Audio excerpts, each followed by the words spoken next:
Olá! Que bom poder curtir esse friozinho de inverno na sua companhia, estando de volta com o nosso programa Sim para a Literatura. Coloque o seu agasalho, se acomode na poltrona e curta junto comigo.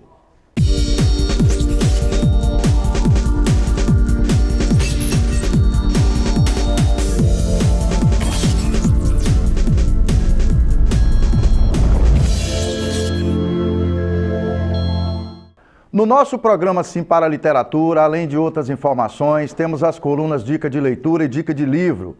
Temos também as colunas O Livro da Minha Vida, Apaixonados pela Leitura, a participação de telespectadores, além de entrevista e muito mais. E nas edições do mês de julho, entre tantas outras informações, vamos conversar sobre um grupo de pessoas que são fundamentais para o nosso prazer de ler. Os escritores e escritoras que comemoram data no dia 25 de julho. E prosseguindo nos caminhos da literatura, vamos continuar tomando esse café juntos e ouvir uma conversa sobre leitura. Com a palavra, o escritor Luciano Dionísio. A importância da leitura para mim é que a gente ganha um conhecimento de mundo, a gente desenvolve mais a nossa própria mente, ganhamos com um vocabulário que se enriquece e a gente tem muitas coisas boas, né? A importância da leitura traz para a gente abre um leque de opções onde a gente pode acrescentar muitas coisas para as nossas vidas com todas as experiências que a gente vê nos livros. E para a entrevista desta edição, recebemos no estúdio da TV Sim o jornalista, escritor e diretor Daniel Porto, que é diretor da editora Porto, aqui de Linhares, para uma conversa sobre edição e publicação de livros. Daniel fala de livros que foram publicados por essa editora, alguns deles em que ele participou como coautor. E também do critério de escolha das histórias e dos personagens para a composição da linha editorial do seu trabalho. O trabalho de pesquisa, segundo ele, é árduo e as personagens e a cultura local têm que ser valorizadas. Então é um trabalho complexo. Eu vou dizer, por isso que eu usei aquela expressão transpiração no início. Porque tem que buscar pesquisa, buscar informações. A internet hoje facilita, né? Mas precisamos ouvir os familiares, ouvir possíveis adversários. Então, assim, é um trabalho complexo, assim, de busca. Eu penso que é mais importante, é mais interessante falar sobre as questões locais. Então, minha preocupação sempre foi nesse sentido, de tentar prestigiar as coisas locais.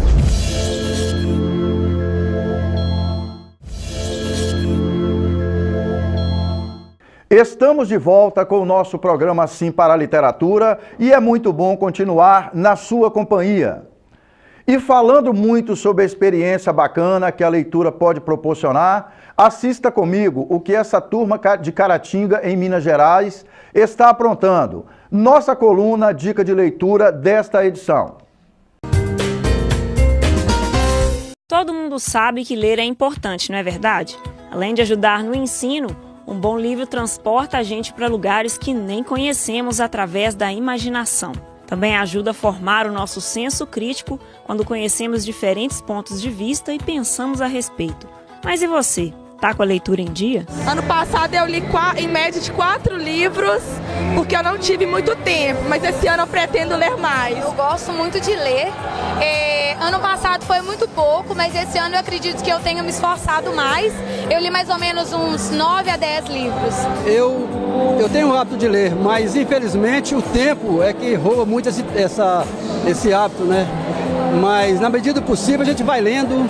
Eu acho que nos últimos anos, vamos dizer assim, é em torno dos 4 a 5 livros, mais ou menos. Eu li 2 livros. Por conta do meu trabalho, ele cobra muito meu tempo. Então eu não tenho tempo para ler. Mas eu gostaria de ter lido mais, porque quanto mais você lê, mais conhecimento você ganha. Enquanto criança, os livros já me seduziam. Certamente eu não percebia, mas era um caminho sem volta. Ali eu podia ser o que eu quisesse. Este é só um pedacinho de um texto do livro Além da Palavra. Aqui também tem muitos outros sobre cultura, comunicação, saúde e um universo de coisas para a gente descobrir. É uma forma diferente de fazer livro, né?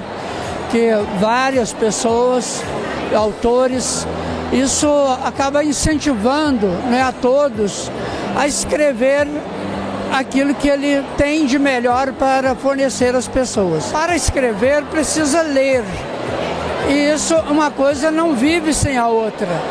Então esse processo da escrita, que ela é mais difícil do que a da leitura, mas é algo que é só começar.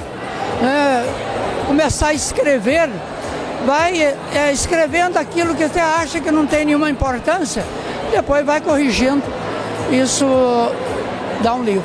Mais de 60 autores se reuniram para escrever o 4º volume do Além da Palavra, que vai só aumentando a cada ano. Alunos e professores do UNEC da Escola Professor Jairo Grossi também entraram na dança e participaram. A MLM, que é a Academia Maçônica de Letras do Leste de Minas, é com muita alegria, com muito prazer que faz essa parceria com o Centro Universitário de Caratinga, com a Fundação Educacional de Caratinga, com os professores e alunos dessa importante instituição, para lançar essa obra, que é o 4º volume do Além da Palavra. Um livro que a cada ano torna-se melhor, mais consistente. Viram aí? Pessoas de várias faixas etárias compartilhando experiências de leitura. E uma dica importante que nós percebemos nessa matéria, que para ser escritor é preciso que se leia muito. Fica aí a dica para nossos parceiros e parceiras que ocupam o nosso tempo de forma prazerosa, nos oferecemos leitura de qualidade. E seguindo trilhas da atividade de escritores, fico muito à vontade para sugerir para nossos parceiros de caminhada literária, escritores e escritoras, um livro escrito por um dos mais respeitados intelectuais brasileiros do nosso contemporâneo, um cara chamado Frei Beto. Ofício de escrever, esse livro é nossa dica desta edição. O escritor e pensador Frei Beto empunha a pena com a coragem daqueles que ousam enfrentar os mais poderosos adversários na busca do bem comum, da justiça social e da felicidade coletiva. Com a generosidade que lhe é característica, Frei Beto não se limita a descobrir sobre seus próprios hábitos e segredos de escritor, por sinal bastante interessantes. Ele focaliza também a obra e a técnica de vários outros autores. Por que escrevo? Ele se pergunta. Escrevo para constituir minha própria identidade, escrevo para ser feliz e, entre outras coisas, escrevo, enfim, para extravasar meu sentimento do mundo. Em outra parte do livro, Frei Beto faz uma das mais belas homenagens ao livro e finaliza dizendo que eu, o livro, sou também uma obra de arte, dependendo de como os meus autores tecem e bordam as letras que preenchem as minhas páginas. Ofício de escrever encanta como convite à leitura e à escrita. Propostas que devemos aceitar sem nenhuma relutância. A escrita, para mim, é uma forma também de terapia. Ela é terapêutica. Hoje, o Afonso mesmo faz um trabalho aqui nas penitenciárias para incentivar os presos a ler e escrever. E eu conheço terapeutas que, de fato, recomendam a pacientes que gostam, de literatura a fazerem um diário, sabe, a escrever carta para uma pessoa de ficção, porque ajuda a organizar as emoções, os sentimentos, ajuda a organizar a razão. Então, realmente, a escrita é um exercício muito terapêutico.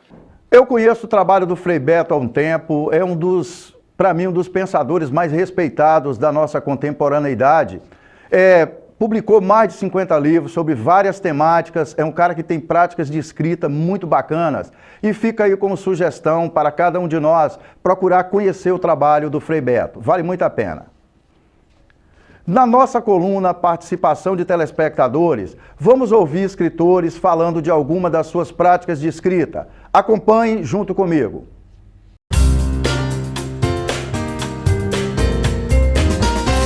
Em 2013 eu falei, vou comprar um caderno para escrever poesias. Então comprei um primeiro caderno e comecei a escrever. E de lá para cá já tem, sei lá, uns 10 blocos. E o processo meu de escrita, eu fui descobrindo como que era esse processo muito de escrita. E eu respeito muito o ímpeto, a vontade que o verso vem, digamos assim. Então eu estou dentro de um ônibus, estou dentro do banheiro, estou na universidade, aonde que o verso vem eu escrevo. Se eu não estou com o bloco, eu coloco lá no celular, depois chego em casa e transcrevo. Já escrevi sentado no ônibus, fiz um poema outro dia na praça, esperando uma cerimônia da colonização solo Espírito Santense. Tinha uma frase na minha cabeça que não saía e o poema veio. Então, e agora com a facilidade da tecnologia, você escreve no celular, você grava, se não der para escrever, para desenvolver depois. Mas aí eu consegui fazer o poema nesse momento. Então eu não tenho... A hora que a inspiração vem, vai... o poema sai, ou eu me preparo para escrever, porque eu sofro muito para escrever, eu sinto muito aquilo que eu estou escrevendo. Então, assim, eu não gosto de escrever com música, com barulho, tem que estar silêncio. Um momento de isolamento. É um momento de isolamento mesmo, meu comigo mesmo. Então eu me isolo, e nesse isolamento, que não são seguidos, mas são sagrados, às vezes eu tiro uma semana, o máximo que eu tiro é que são 15 dias, mas me isolo e aí eu vou trabalhando os textos, mas também trabalho em outras ocasiões. Eu adoro sala de espera, atraso de avião, tudo isso, né? Porque eu abro o meu computador é mínimo, mas muito eficiente, um Vaio, que nem existe mais para vender, e todo mundo pergunta, mas você consegue ler aí e tal? É igual, fica do tamanho de qualquer computador, é só aumentar a letra, né? Então eu vou trabalhando ali, tranquilamente, quando canso de um texto, passo para outro, né? E vou trabalhando. Então, esse é o meu processo de escrita. Quando eu termino, eu mando para alguns amigos e amigas que têm a ver com aquele tema. E na coluna Apaixonados pela Leitura desta edição, vamos assistir uma reportagem sobre como escritores estão se aproximando das pessoas. Desde fevereiro, representantes da Prefeitura de Monte Negro e do Sesc local estão promovendo atividades de divulgação da Feira do Livro de Monte Negro e do Vale do Caí. A pré-feira inclui ações que envolvem os escritores da cidade. Eles visitam os estudantes em diversos educandários do município.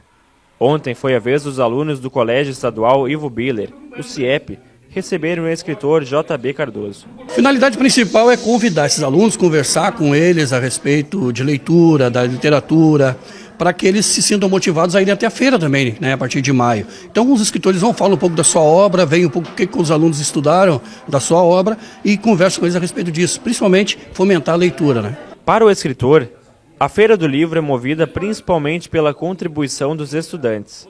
JB conta que um dos objetivos dos encontros entre escritores e alunos é incentivar os jovens a descobrirem novas leituras. Porque uma feira não se explica sem a participação de alunos, né? A gente quer que essas que hoje estão estudando vão à feira, descubram novas leituras, descubram novos escritores, descubram novos livros, e isso é o motivo principal da gente estar aqui, ver como eles interpretam a nossa obra e convidá-los também a ir até a feira para participar a partir de maio.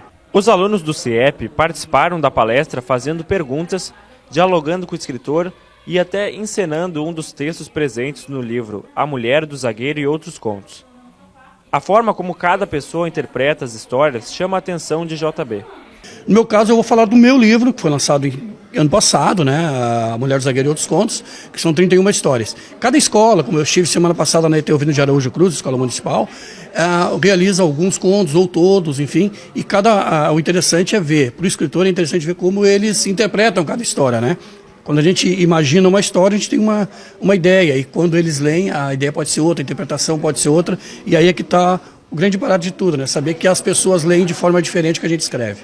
Essa reportagem mostra uma experiência muito legal, né? Os escritores vão às escolas conversar com estudantes, falar de livros, falar das suas experiências. Nós aqui em Linhares, através do nosso projeto Prazer da Leitura, que é parceiro do nosso programa, temos uma ação chamada Conversa com Escritores, que tem como objetivo fazer com que o escritor vá nas escolas, se reúna com grupos de pessoas. Qual é o objetivo disso? Aproximando o escritor das pessoas, nós estaremos aproximando o livro das pessoas. Essa experiência é muito bacana. E seguindo as trilhas dos criadores de história e do contato com os livros, que vamos para um breve intervalo comercial e já voltamos com a entrevista desta edição. Eu aguardo vocês.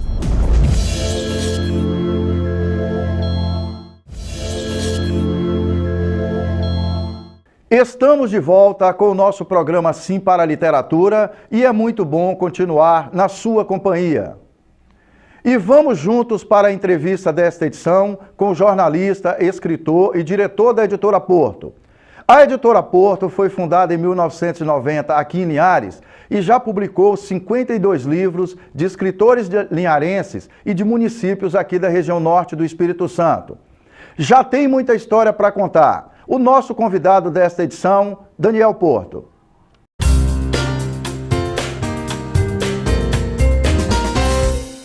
Então a gente lançou dia 29 de novembro de 90 e iniciou esse trabalho que já tem mais de 27 anos, né, com 52 livros lançados. A editora já publicou 52 livros de escritores de Linhares.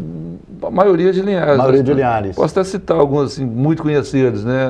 O Antônio Bezerra Neto, a Antonieta Banhos Fernandes, Josemar Luiz Baroni, Roberto Cardoso Cruz, Rafael Porto, Ormi Baroni, Seu Maneca Brandão, Narciso De Angeli, a Thaís Vassalo Rocha, enfim, são vários, né? Esse trabalho que é feito privilegiando basicamente escritores de Linhares. Locais.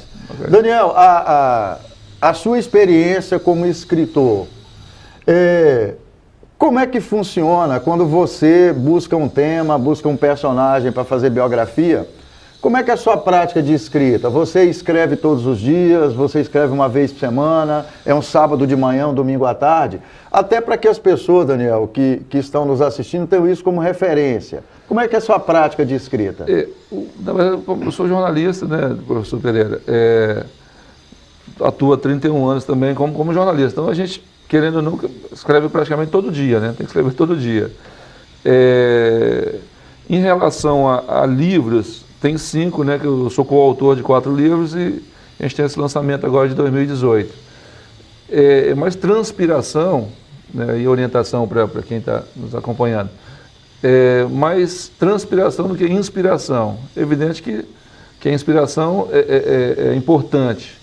Só que o ato de escrever exige pesquisa, exige envolvimento, né? Então eu não acredito tão somente na inspiração. Então os 5 livros, trabalhos, né, dos quais eu participei, um sobre o Pontal do Ipiranga, um sobre o Linhares, né, que foi uma grande reportagem, Linhares, 199 anos de história e desenvolvimento, eu, junto com o mestre Elber Suzano.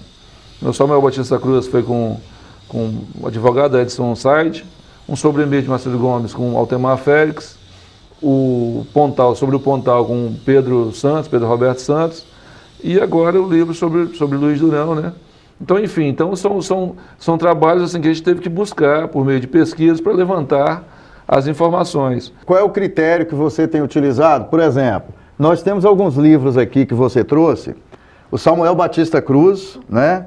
199 anos da história de Linhares, desenvolvimento, Emílio de Macedo Gomes, e agora o Luiz Durão.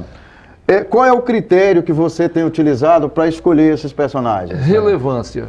Eu entendo assim que todos esses atores aí, né, todas essas... Qual a contribuição que essa pessoa deu para a história do município? Exatamente, que a gente escreveu sobre o Pontal do Ipiranga. O Pontal tem uma história já de mais de 100 anos, só que o boom, né, o impulso foi a partir de 1989. Então a gente tentou destacar, tentou dar uma devida importância para o balneário.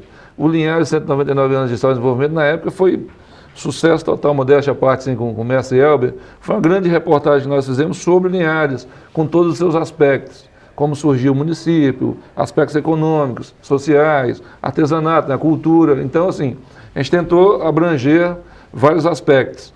E a questão do Samuel Batista Cruz, do Emílio de Macedo Gomes e o Luiz Durão, assim, são personagens, né, são atores que marcaram Linhares. O doutor Emir foi o segundo médico da história de Linhares, foi recordista, até hoje o recordista de mandatos na Assembleia Legislativa, 7 mandatos, foi prefeito de Linhares. Então ele tinha uma atuação como médico, né, e como político.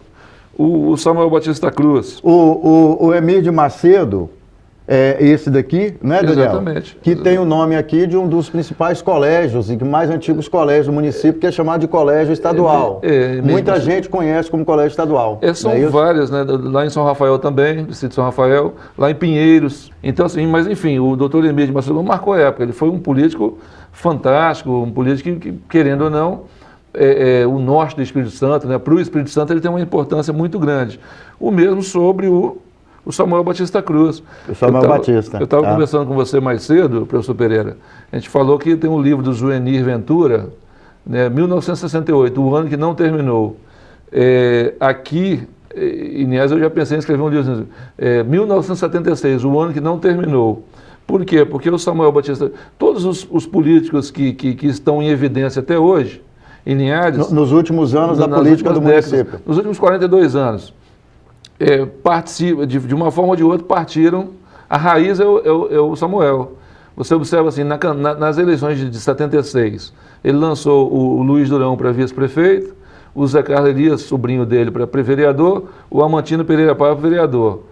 Esses atores estão até hoje na política. O Luiz Durão como suplente de deputado, o Zé Carlos Elias já foi prefeito, deputado federal, e o Amantino é vereador atualmente e secretário municipal. E secretário municipal. Então, assim, e os nomes que surgiram após 76, por exemplo, a deputada Eliana Dadalto, é cunhada do Zé Carlos, foi o Zé Carlos que lançou na política. O Guerino, nosso prefeito atual, Guerino Luiz Anon, foi lançado pelo Zé Carlos também. O Nozinho, que foi prefeito agora no período 2013-2016, foi lançado pelo Luiz Durão. Então, eu penso que o grande nome da política de Linhares, gostando ou não, erros à parte, seria o Samuel. Então, isso que a inspiração vem daí, assim, a relevância desses personagens. Então, assim, existem vários temas que hoje merecem um livro, uma história. Em um determinado momento, o assunto causou efervescência aqui no município. E é um resgate. É um resgate. Essas obras, né, lançadas, na verdade, é evidente que é um primeiro passo, né, um livro, quando a gente lança.